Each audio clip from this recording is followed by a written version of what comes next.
मुझे याद आया हज़रत शेखुल इस्लाम अल्लामा शब्बीर अहमद साहब उस्मानी रहमतुल्लाह अलैह, हम बच्चे थे तो वो हमारे घर तशरीफ़ लाया करते थे और हमारी जो दादी थी उनको वो ममानी कहते थे, यानी वो रिश्ते की कोई ममानी उनकी बनती थी।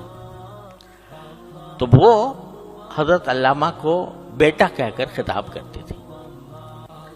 तो वो फरमाया करते थे कि मैं यहाँ और किसी मकसद से तो आता ही हूँ, लेकिन ये बेटा का लफ्ज़ सुनने के लिए आता हूँ, क्योंकि अब मुझे दुनिया में कोई बेटा कहकर पुकारने वाला नहीं है।